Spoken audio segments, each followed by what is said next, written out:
नमस्कार। आज के इस विश्लेषण में हम रसायन विज्ञान की उस अदृश्य लेकिन बेहद दिलचस्प दुनिया में गोता लगाने वाले हैं जो हमारी रोजमर्रा की जिंदगी का एक बहुत बड़ा हिस्सा है। हम बात कर रहे हैं मिश्रण, विलय, विलायक और विलयन की। तो तैयार हो जाइए एक शानदार और ज्ञानवर्धक सफर के लिए। चलिए, एक बहुत ही आम सी पहेली से शुरुआत करते हैं। हम सभी ने डिहाइड्रेशन से बचने के लिए कभी ना कभी ORS यानी ओरल रिहाइड्रेशन सॉल्यूशन का घोल जरूर पिया होगा।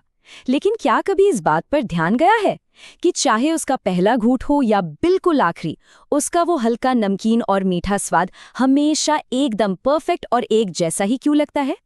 ऐसा क्यों नहीं होता कि एक घूंट ज्यादा नमकीन लगे और दूसरा ज्यादा मीठा? सोचने वाली बात है ना? तो इस सवाल का जवाब ढूंढने के लिए आज हम कुछ अहम चीजों पर नजर डालेंगे। पहला, समरूप और विषमरूप मिश्रण। दूसरा, विलेय और विलायक। फिर संतृप्त विलयन।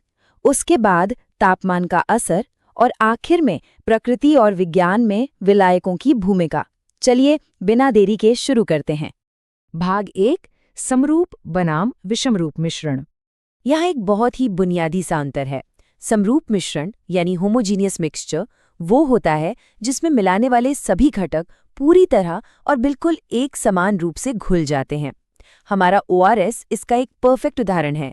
पानी में नमक और चीनी इतनी अच्छी तरह मिल जाते हैं कि वे हर जगह समान रूप से फैल जाते हैं। दूसरी तरफ विषमरूप मिश्रण या हेट्रोजीनियस मिक्सचर में घटक इस तरह एक समान रूप से नहीं बढ़ते। इस तस्वीर से ये बात बिल्कुल साफ हो जाती है। बाईं तरफ देखिए, पानी में नमक पूरी तरह गायब हो गया है। यही है एक समरूप मिश्रण। लेकिन दाईं तरफ जब उसी पानी में रेत या चॉक पाउडर मिलाया जाता है तो वो घुलने के बजाय बस नीचे जाकर बैठ जाता है। ये एक विषमरूप मिश्रण है क्योंकि इसमें हम अलग-अलग हिस्सों को आसानी से देख सकते हैं और वे एक दूसरे में पूरी तरह घुलते नहीं हैं। भाग 2, विलय और विलायक। अब जब चीजें इतनी अच्छी तरह से घुल जाती हैं तो उनके अलग-अलग हिस्सों को हम क्या कहते हैं? किसी भी मिश्रण के दो मुख्य निर्माण खंड होते हैं, विलय और विलायक। विलय यानी सल्यूट वो पदार्थ है जो घुलता है और आमतौर पर ये कम मात्रा में होता है। वहीं विलायक यानी सॉल्वेंट वो पदार्थ है जो दूसरे को अपने अंदर घोल लेता है और ये ज्यादा मात्रा में मौजूद होता है। अक्सर हम देखते हैं कि एक ठोस पदार्थ विलय का काम करता है और कोई तरल पदार्थ विलायक का काम करता है। इसे याद रखने का एक बहुत ही आसान और शानदार समीकरण है। विलय और विलायक मिलकर बनाते हैं विलयन यानी सॉल्यूशन। रसायन विज्ञान में सभी प्रकार के विलयनों को समझने की ये एक तरह से मास्टर कुंजी है। जैसे जब पानी रूपी विलायक में नमक रूपी विलय मिलता है तो हमें मिलता है नमक का विलयन। अब विज्ञान में हमेशा कुछ मजेदार अपवाद भी होते हैं। हमारी भारतीय मिठाई गुलाब जामुन की चाशनी को ही ले लीजिए। ये बड़ी दिलचस्प चीज है। चाशनी बनाने के लिए बहुत सारी ठोस चीनी को बहुत कम पानी में घोला जाता है। यहाँ चीनी की मात्रा पानी से कहीं ज्यादा होती है, लेकिन फिर भी नियम के अनुसार पानी को ही विलायक और चीनी को विलेय माना जाता है ना कमाल की बात। भाग 3, संतृप्त और असंतृप्त विलयन। जरा एक प्रयोगशाला वाले प्रयोग की कल्पना कीजिए। मान लीजिए पानी के एक गिलास में हमने 1 चम्मच नमक डाला और मिलाया। वो आसानी से घुल जाता है। हम एक और चम्मच डालते हैं, वो भी घुल जाता है। लेकिन अगर हम ऐसा लगातार करते रहें तो एक समय ऐसा आएगा जब नमक घुलना बंद कर देगा और गिलास की तली में इकट्ठा होने लगेगा। मतलब पानी ने और नमक लेने से साफ मना कर दिया है। इसे ठीक से समझने के लिए हमें तनु और सांद्र विलयन यानी डाइल्यूट और कॉन्सेंट्रेटेड सॉल्यूशन के बीच का फर्क समझना होगा। ये याद रखना जरूरी है कि सांद्रता एक रिलेटिव टर्म है। जरा सोचिए, 100 मिलीलीटर पानी में 2 चम्मच नमक ज्यादा सांद्र होगा या फिर सिर्फ 50 मिलीलीटर पानी में 4 चम्मच नमक?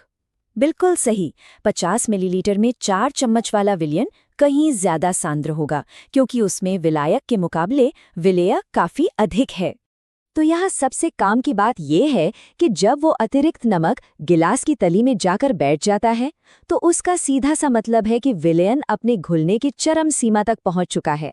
अब उस तय तापमान पर इसमें और नमक बिल्कुल नहीं घुल सकता और बस इसी अवस्था को हम संतृप्त विलयन या सैचुरेटेड सॉल्यूशन कहते हैं। भाग 4, घुलनशीलता पर तापमान का प्रभाव। लेकिन क्या हम किसी तरह इस संतृप्त विलयन में और विलय घोल सकते हैं? बिल्कुल। और ये काम करता है तापमान।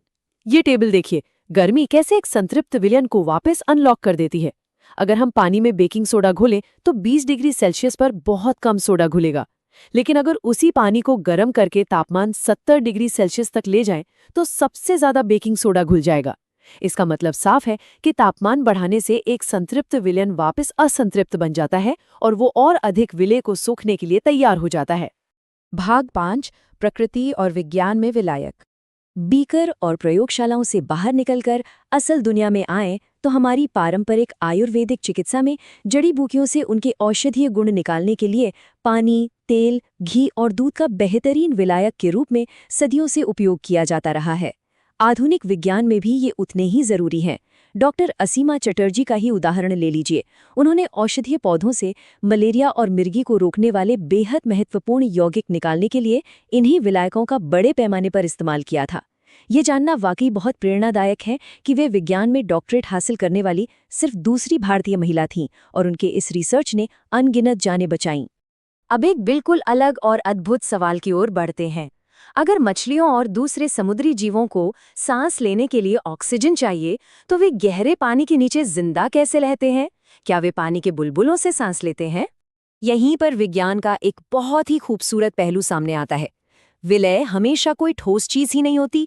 ऑक्सीजन जैसी अदृश्य गैसें भी पानी में एक विलय के रूप में ही काम करती हैं। वे पानी रूपी विलायक में पूरी तरह घुलकर एक जीवन रक्षक समरूप विलयन बनाती हैं। पानी में घुली हुई यही थोड़ी सी ऑक्सीजन पूरे जलीय जीवन को मुमकिन बनाती है। सोचकर देखिए, है ना ये प्रकृति का एक बेहतरीन तालमेल। हम इस दिलचस्प सफर के बिल्कुल अंत तक पहुंच गए हैं, लेकिन जाने से पहले एक छोटा सा रहस्य यहीं छोड़े जाते हैं। हमने देखा था कि जब एक विषम रूप मिश्रण बनाया जाता है तो लकड़ी का बुरादा पानी के ऊपर तैरने लगता है, जबकि रेत तुरंत नीचे जाकर बैठ जाती है।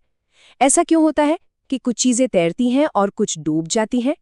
ये सवाल हमें घनत्व यानी डेंसिटी के बेहद आकर्षक विज्ञान की ओर ले जाता है, जिस पर फिर कभी चर्चा की जाएगी। आज के इस विश्लेषण से जुड़ने के लिए बहुत बहुत धन्यवाद। ऐसे ही सीखते रहिए और विज्ञान की दुनिया से जुड़े रहिए।